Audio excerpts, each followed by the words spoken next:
A day had passed by since Zich caused an uproar by challenging a knight. At the crack of dawn, towards the back garden where there wasn't a single person in sight. Whoosh! Zich took in a deep breath and gripped his sword. The fresh morning air filled up his lungs. Grip. He tightly held onto his sword. He heaved a few breaths in and out and warmed up for a bit. Slash. The sharp sword cut the air in front of him, and the morning dew shivered in surprise at his quick movements. Swish. He moved his foot with natural ease, and the unfettered dirt let out a stream of dust. Thud. Then he placed some weight on his moving feet and spun himself. The force from the spin was transferred onto his shoulders, arms, and to the very tip of his sword. Slash. His movements were beautiful yet menacing. The sunlight seeped in through the tree leaves and shattered on the sword in a multitude of lights. Swish, swish, swish. Zich used a different type of sword movement. Before, his movement was sharp as glass, but now it was heavy as a bludgeon.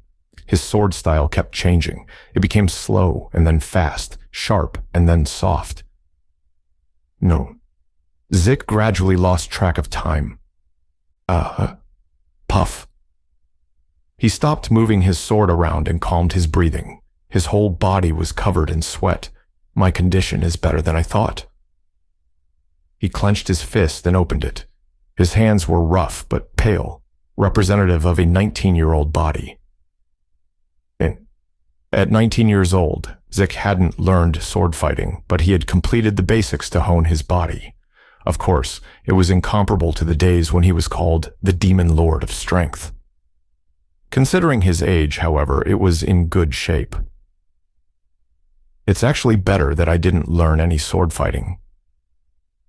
Zich's current body was like a raw, untouched stone. It was a body that had fundamental strength, but no basic structure. If he poured in his experience and expertise from his days as the Demon Lord of Strength, he would be able to progress at an exponential rate. I feel a bit bitter thinking about the reason why I received no basic training, though. No matter how much the Count did not want to pass down his sword-fighting techniques to Zich, his family was called the Metal Fortress. There should have always been a way for him to learn sword fighting. I was so desperate for my father's approval that I wasn't even willing to glance at sword-fighting techniques other than the special ones passed down in this family. It was not that Zich was desperate to succeed as heir or learn sword fighting. He merely wanted to gain his father's attention and approval. Reflecting back, I really was innocent. If people realized that the Demon Lord of Strength, Zich Moore, used to be a weak and vulnerable boy in his youth, they would all be paralyzed in shock.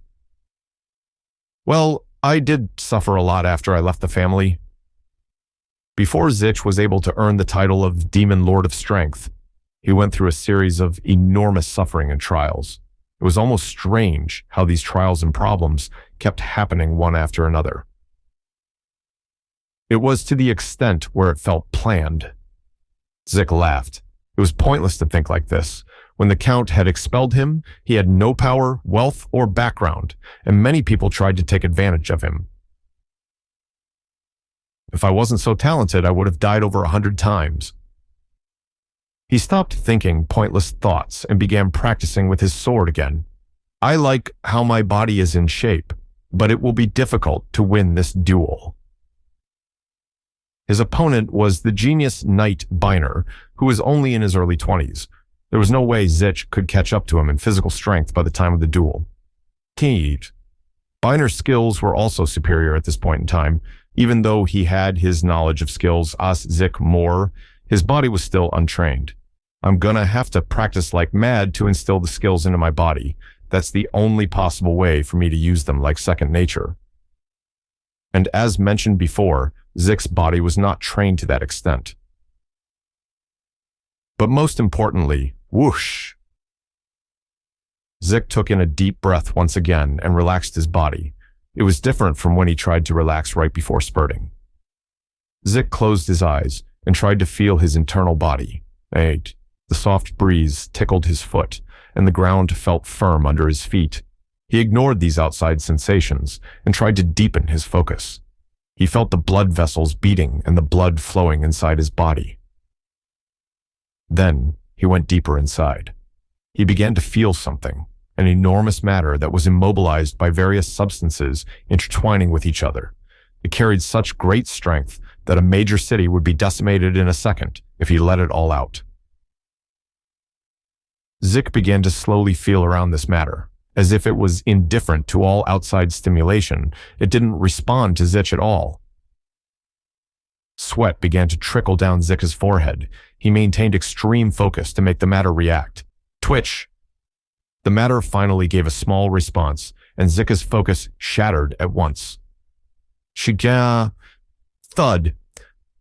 Zik's body shook from the shock, and he collapsed onto the ground. At first, his knees landed on the ground, and soon after, he landed on his butt. Damn it! This bastard is still so tricky to control. Zik placed his hand near his heart. The enormous and destructive matter that resided inside Zik was his mana. Even though I concentrated so much, only a fraction of it awoke. He felt dejected for a moment. Exhausted, he laid flat on the ground. It can't be helped. In regards to the amount of mana I have, I really am talented. Each person had a limit to the amount of mana they had, and Zik's amount of mana was incomparably large to the average person's. Well, an elf compared the amount of mana I had to a now extinct dragon. One of the reasons why Zik became the Demon Lord of Strength was because of this dragon-like amount of mana. However, as of right now, Zik's current mana was the same as having no mana at all. There was no way he could control such a large amount of mana in his current state. It's almost too much mana. Zik gained complete control of his mana long after he left the family. For that reason, there were rumors that Zik, heir to Steelwall, had no mana at all. It was another obstacle that prevented him from succeeding as the Count of Steelwall. However, this was Zik's second chance at life. He obviously wouldn't be able to fully utilize his mana right now, but he could take the first steps to master it. As evidence of this statement, a sliver of mana floated on top of his hand. With this, my chances at victory have increased. But his chances were still lacking. Even with all his experience as the Demon Lord and his ability to control mana somewhat, it would be a challenging task to beat a knight. Our basic skills are on totally different levels right now. But all of this didn't matter to Zik. In the first place, Zik knew all of this information and still challenged a duel with the knight. There is nothing for me to lose either. Zik already decided that he was going to leave the Steelwall family anyways. I'm glad I got another chance to start over, but that doesn't mean I want to succeed as heir. If I do, I'm going to feel frustrated to death. Just thinking about how he had to get each and one of his brother's supporters on his side gave him a headache. I will be so frustrated that I may die young. It will be a miracle if I don't turn over the whole family before I actually succeed as the Count. There was a high possibility that it might turn out exactly like how Zik pictured it to be. No, it was certain. Rather than go through all these frustrations, it would be much better for him to leave Steelwall. You finally awakened your mana? A sudden voice interrupted Zik's thoughts. Zik grimaced in displeasure and did not even turn around as he said, "What's up with you? If you are spying on me, just go away and don't bother me." You knew I was here? What kind of nonsense are you spitting out when you move so noisily? You sounded like a moving ogre. Annoyed, Greg scowled in response to Zik's words. I tried somewhat to silence my movements. Greg didn't erase his whole presence like an assassin, but he also had been careful to stay still. The Zik he knew did not have such keen senses to notice an unmoving intruder. Also, his speech and actions are still weird. So far, the Count and Countess had not given much thought or reaction to Zik's sudden change in behavior. That was how much this couple was indifferent to their son. But unlike them, Greg felt suspicious about Zick's change. Without saying anything, Greg stared at Zick. What? If you have something you need from me, quickly say it, and if you don't, fuck off. Do you really think it is possible? What do you mean? Can't you speak straightforwardly? I mean about the duel with Sir Byner, and also the succession. Greg's speech began to become a bit rough. I don't know why you suddenly decided to change your behavior, but you know it's all fruitless, right? You should get what you can and leave. If you know your place, I might prepare a farewell present on your way out. Oh, ha, this twit. Even though Zitch had no desire to become a count, hearing Greg's taunting annoyed him. Zick quickly got up and walked towards Greg. Even as he moved, Greg did not move back a single inch. Are you afraid that I might succeed as the Count of Steelwall? Why should I be afraid? If I can't even triumph over someone like you, I should just give up on becoming the heir. His smile was mocking, as if he really thought there was no possible way Zitch could succeed as the heir. But instead of getting angry at his mockery, Zitch made a soft smile. Really? If my dear brother says so, that must be right. Are we not brothers after all? Zick tapped Greg's shoulders a few times, and Greg's face completely distorted at this movement. Feeling pleased with Greg's change in expression, Zick spoke again. But I still have my advantage as the firstborn, so why don't we do it like this? Like how? We are a family of fighters. Unlike other families, we put significantly more importance on personal strength and one's ability to fight. Wait, are you asking for a duel? A duel for the succession? Of course. What else can I possibly mean? Greg looked at Zick with suspicion. Are you seriously challenging me to a duel? And the matter with Sir Byner too. Are you really out of your mind? What, you afraid? Greg's eyebrows twitched. He bit his lips and glared at Zitch. All right. There's no reason for me to refuse. I knew you would say that. If his memory served right, Greg would have made significant progress in his fighting prowess around this time. There was no reason for Greg not to accept a duel against Zick, who had not even learned the basics of sword fighting and just recently awakened his mana. However, even if I accept your duel, it can't be related to the succession. Our father won't allow it. Even though individual fighting prowess was indeed important, it was not the only necessary component for being the heir. Moreover, even if everyone in the family was united against expelling Zitch, a single duel could not determine a significant matter like succession. As the firstborn, Zick had the advantage of traditional legitimacy. Duh, you idiot. But if we duel, Father will spread a rumor that I challenged you to a duel with the succession on the line. Think about what will happen to me if I lose. Even though our duel would be informal in nature, I will no longer be able to openly declare my right to succession. Even though Father seems like the type of person to fix all of his problems by strength, he is a noble after all. It will be a piece of cake for him to accomplish a small scheme like this. Greg stroked his chin.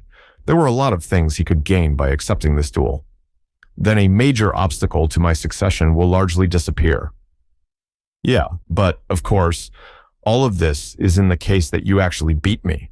You have more things to lose than me. If I win, you will be losing to someone who hasn't even learned the basics of sword fighting and doesn't even know how to control mana properly. No matter how much Father backs you up as his heir, there will be great resistance among the people in Steel Wall, because even though we are nobles, we are a military family after all. Greg sneered, me losing to you. Are you that confident? I'm still wondering if you have become insane. Isn't it better for you if I am insane? Even if I am the first son, you can't make a crazy person the heir. That is also true. All right, I'm going to go talk to Father right now. Wait a moment. Zick stopped Greg, who was about to leave. Hey, if you are so confident, can you give me an advantage? What are you scheming? With suspicious eyes, Greg stared at Zick. You don't have to be so suspicious. I just want to decide when the duel will take place. Greg thought about Zick's words for a brief moment and then slowly nodded. No matter what devious tricks Zich had up his sleeves, such a request wouldn't impact his chances in winning. Ah, deal. But I also have a condition. I want to have the duel at least within the next half a year from now. Deal. Don't forget, half a year. You can't make any excuses like how you need to recover from Biner's duel or things like that. In such a short amount of time, Greg had thought that far. Don't worry. I also don't have any intentions to drag it out for that long. Pleased by Zich's words, Greg turned around and left. Watching his younger brother walk away, Zich held his sword tightly once more. That little punk looks down on me so much. I'm going to make sure to leave him a big present right before I leave. Swish. As if he was slashing towards Greg, Zich's sword sharply cut through the air. After a few days passed, the date of Zich's duel with Biner arrived.